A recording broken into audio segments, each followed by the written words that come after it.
Greetings, dear viewer, and welcome to episode 33 of my Survival Minecraft Let's Play.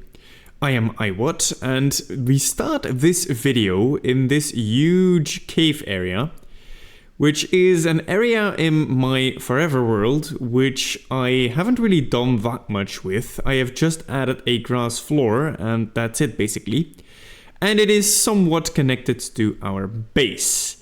And in this episode, I would like to prepare this area a little bit more so we can build nice things over here in the future. But before that, I want to do something with which I am actually kind of late, and that is experiment with the new mob, the Happy Ghast.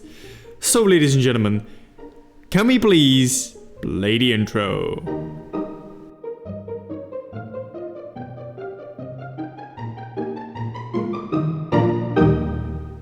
Over the time I play in this world, I have collected 27 Ghast tiers, and that means that I am able to craft 3 of these things, these dried Ghast blocks. And let's just look at it when it's not in water. And I actually have to say that I really like this block. I only don't really like that it gives off particles, but besides that, this is an amazing block just for decorating on its own already. Let's get it some water and let's see if we can bring it back to life. It kind of feels like I am summoning a demon here. These guys make some creepy sounds while they are in the water like this. And I've put them like in a pool right in the middle of this thing, which is like a mountain with a hole on the top, which kind of gives me like volcano vibes.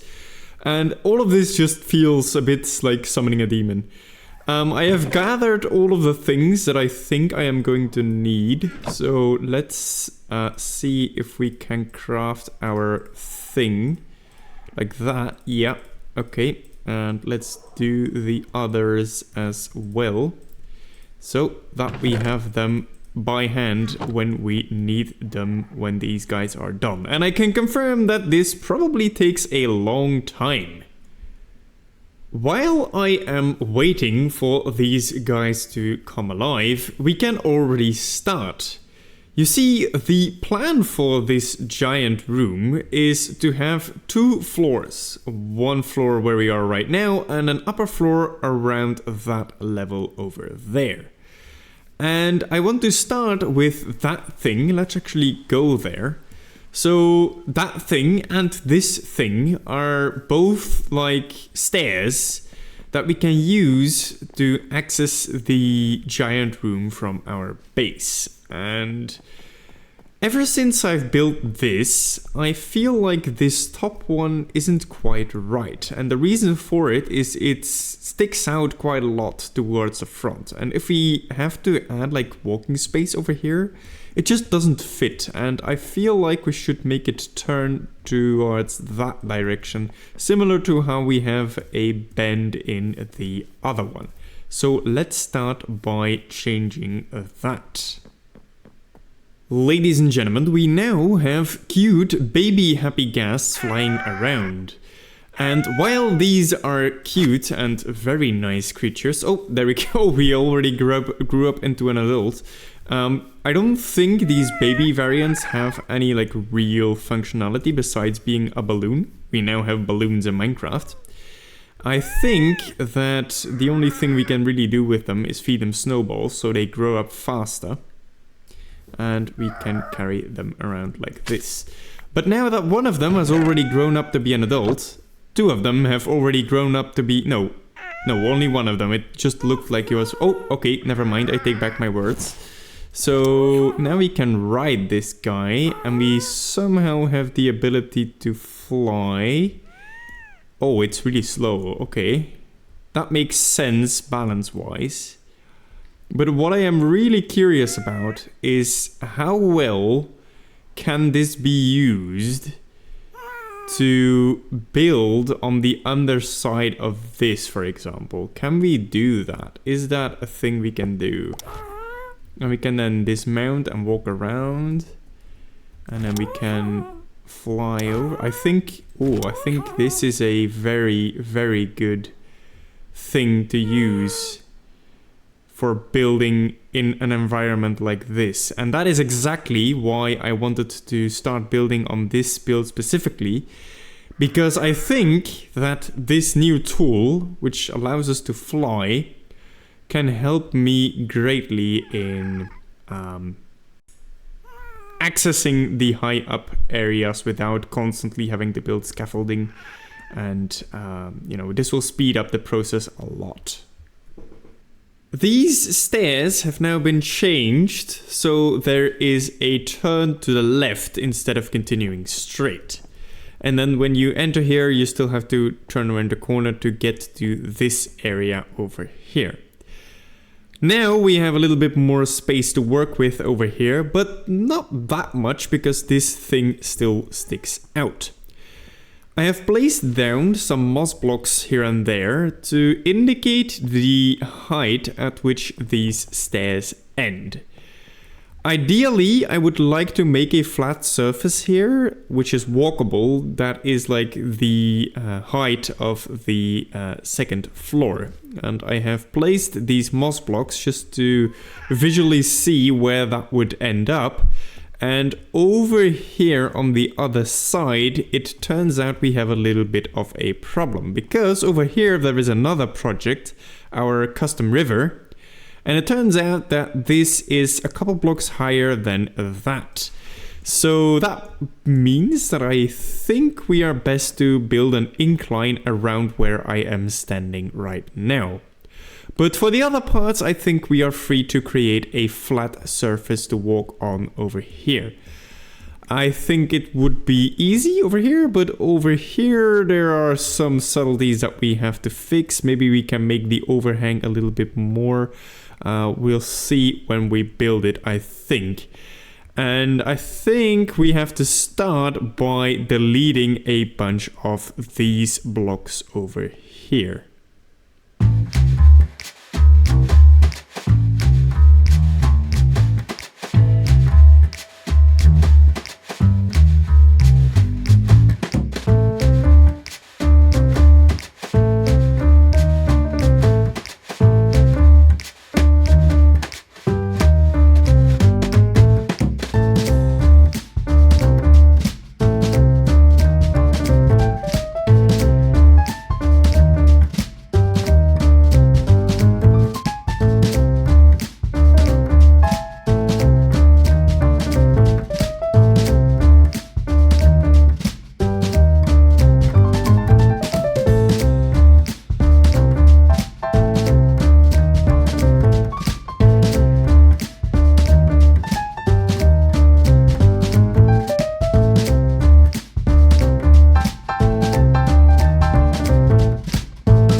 Alright, ladies and gentlemen, this is all the terraforming I have time for today. The rest of the cave will have to be done at a later date.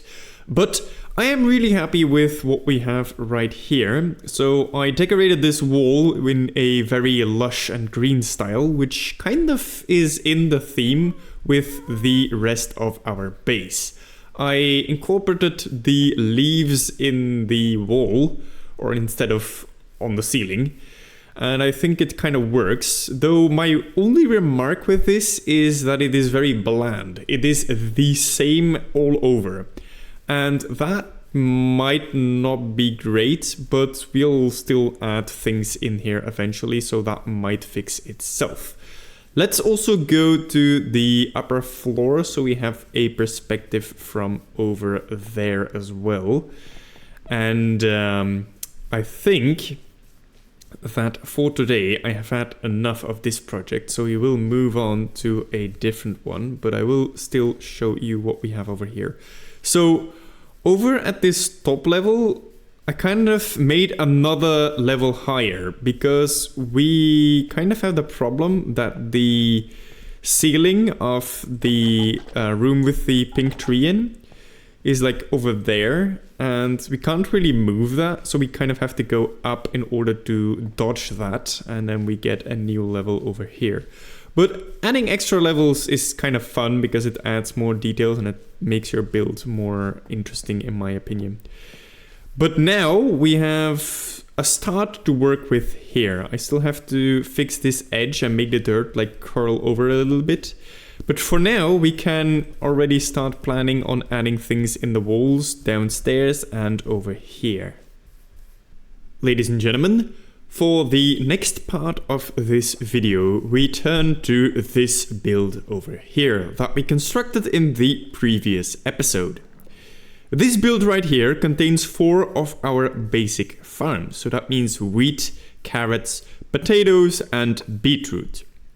Now, the intention of this build is for these 4 farms to be fully automatic, meaning we have to bring in villagers and do a whole bunch of redstone, and that is what I want to do now. I want to do a whole bunch of redstone. I feel like doing redstone today. But first, I want to ask you a question. Is there something missing in this build? Because I intentionally designed this with something missing. In fact, there are 2 things missing, but they are kind of like together. If you want a hint, I can tell you that it's basically the same in all the other farms or builds that we have made. And I kind of wanted to spice things up, because maybe that is not the best way of doing it. Do you know it yet? If not, here it is. There is no place for the collected items to go. There are no chests here. So how do we then access these things? And secondly, I always like my farms to be to have all the bells and whistles I can add to them. So I would like to be able to control them and turn them off if I really want to. So we have to have a control panel somewhere, and we do not have that. So ladies and gentlemen, I am going to try and add those in a creative way. And I'm not going to spoil what that creative way will be. But first I am going to build some redstone below, and we'll see if you can guess what my creative idea is based on the redstone I am building. Actually, before we start doing redstone, I kind of want to see if we dig down over here where we end up. Because I feel like it is possible to go down over here and end up in the area we have been working on for the first part of this video. It turns out I was right. If we dig down here, we do in fact enter the cave that we were working on earlier. However, we enter it from the ceiling, which is kind of annoying. And additionally, it's quite far to this side, meaning it's not immediately accessible to that area. If we want it to be accessible, I think we should extend the grass over here. But I think that's worth it, because having a well-connected base always makes going to the thing you want to go to a lot easier. So what I am going to do now is I am going to quickly construct some stairs here so we have better access to the area that we are building in. For building on the ceiling, these happy ghasts are a great addition, because this would have been a pain to do if it weren't for the happy ghasts. So thanks to the developers for noticing that building on ceilings is a pain, and now it no longer is. Alright, now we have a simple way of getting up and down from the other area. Now, this does need a lot of refinement, but I just wanted some stairs here right now just to have a better way of getting around. Now, let's get started with this redstone that I am so eager to do.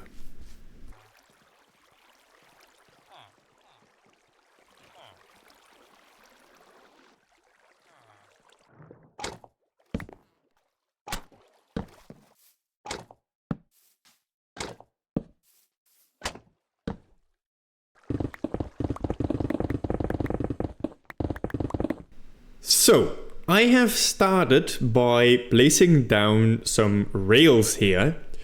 underneath the farmland of 2 of these farms. And the idea is that we will eventually have a hopper minecart running around on these rails. And that will allow us to pick up the items that will end up on top of there. Now, I have to be honest with you. I have pre-designed this whole thing in creative mode. And that means that I know exactly what and how I have to build this thing. I did that because I knew in advance that this build was going to be a very complex redstone build. And man, it was a head scratcher. You know what else is a head scratcher? Me trying to figure out how to practically build this thing in such a way that it is easily doable, and also to delay the reveal of my creative idea as long as possible. So we'll see what I show you next. If between the cuts sometimes there's like weird random stuff appearing in the background of this redstone, don't worry, we'll cover it eventually. But it's just the order that I want to show you these things, or that it is practical to do so. We had an accident. I have breached the bottom of the aquarium, and with that some of the fish inside have sadly passed away in an accident. We will have to refill those when we are done. But before we continue, I actually feel like I want to rip out the entire bottom of the aquarium here and replace it with smooth stone, so that when I am working around here, I will not make the same mistake again. Let's go. Some progress has been made. So, what we see here is at the top, we have the rails that we built earlier. And now I have basically completed the item collection system. So the minecart will do its thing and collect the items. And then we have built now something to get those items into hoppers that feed into the chests that you can see around me. I have immediately added some item filters, meaning that we can filter the items that we get. For example, with the wheat, we get both wheat and wheat seeds. And it's good that we can filter them because I intend to now use the items that we have got and push them through a crafter to, for example, make hay bales instead of just only wheat. So that means that this farm directly makes hay bales and bread instead of just wheat. And that is probably what I'm going to be building next. Let's continue the work on this thing. Well, I think we've come to a point where I can no longer really hide my intentions. So let's place down some sticky pistons with slime blocks on top of them. And that is really annoying to get to. We can go this way, like that. Yes. The contraption is expanding. I have added basically everything we need for our output. So right now it is fully functional in the sense that I can retrieve the items that we collect with this farm. However, as I explained earlier, I would like to be able to turn my farms off. And that is something we do not have yet. And it turns out that that is the most complex part of this farm. So there is still a lot of redstone to be added to this. Ladies and gentlemen, the redstone for this build has been completed. I have even replaced some of the Bernoulli family.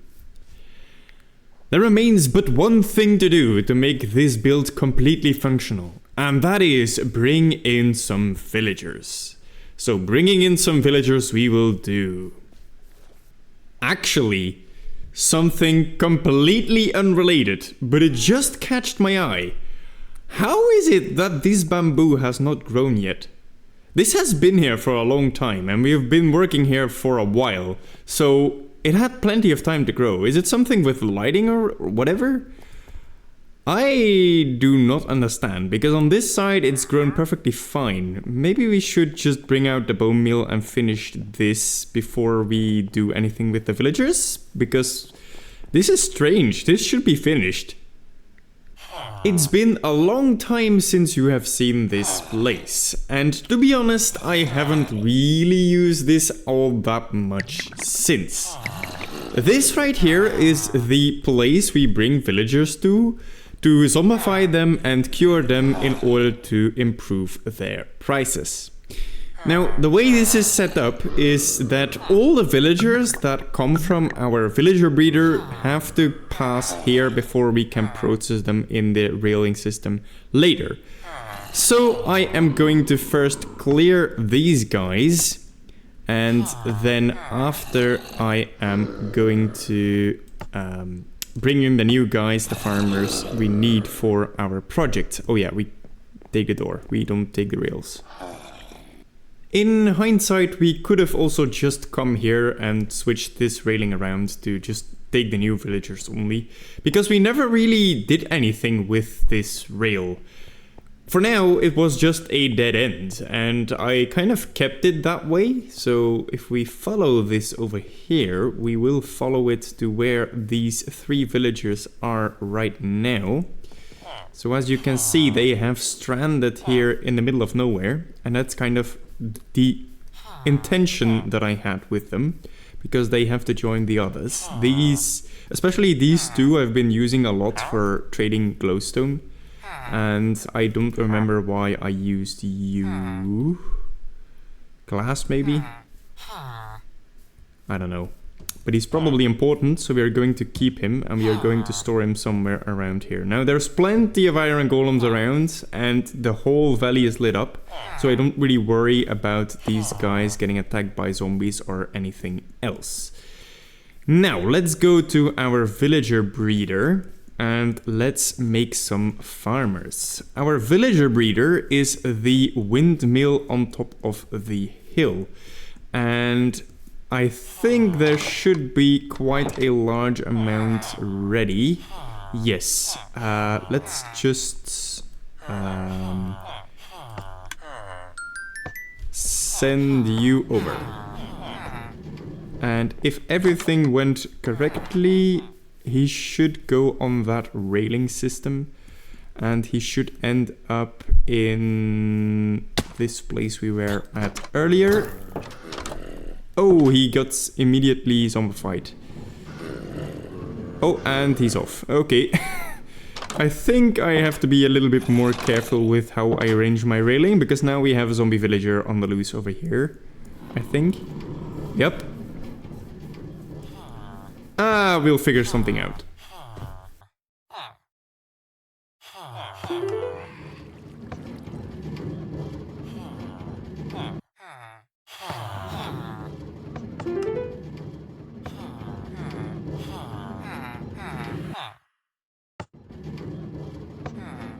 After a mild kerfuffle, I have managed to get 4 villagers into this room.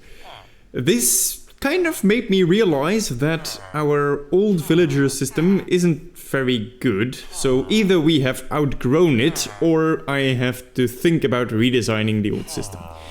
Anyway, now we get them into their respective farm areas, and I hope they will convert jobs when I release them from their minecart. I have just learned something new about this game. Apparently, villagers can use their composters to compost things. And that's something we do not want. So I have put these 4 villagers into their respective farms, and I have been observing them in order to make sure that everything is working correctly. And I can confirm it is not working as intended, because these guys will pick up their own items and compost them. Which is something we don't want, because we want them to not be able to pick up their items because their inventory is full. And then we want to use the hopper minecart underneath to collect the items for ourselves. Luckily, it is an easy fix, because if we trade with these guys once, they will be locked in their profession. Once you trade with the villager once, it will no longer change its profession. And this way we can ensure that they are farmers and stay farmers. And then we can just get rid of the composters, and that will do the trick, because they do not need their composters in order to do the farming for us. After observing these villagers for a lot longer, I have concluded that we do in fact need a composter for every villager. However, we have to make sure that they cannot actually reach their composter to compost the things that they farm. And the way we do that is by using some clever arrangement of trapdoors behind which the composter then is located. Now I can confirm they are farming as intended, and now I think I should make something so I can clearly explain how this farm works to you. I was making a mock-up version of the redstone of this thing here on the surface. This is to more clearly explain how this thing works. But as you can see, it turned out quite big, and as I continued building this and it became larger and larger, I started to conclude that this is going to take a while to explain. And that, combined with the length that this video already has, made me come to the conclusion that this will have to wait until a later video. That means that in the next episode you can expect quite a lengthy technical explanation in how this thing works exactly. But, ladies and gentlemen, now I will no longer make you wait. I will actually show you the creative idea that I had in mind. Ladies and gentlemen, the time has finally come to show this build off, and I am extremely proud of how this build turned out. This is, in my opinion, what a Minecraft build should be, something unique and creative. So let's not wait any longer, and let's right click on this node block to show you the magic. There we go, we have 4 minecarts popping up, one with wheat seeds, one with hay bales, one with bread, and one with wheat.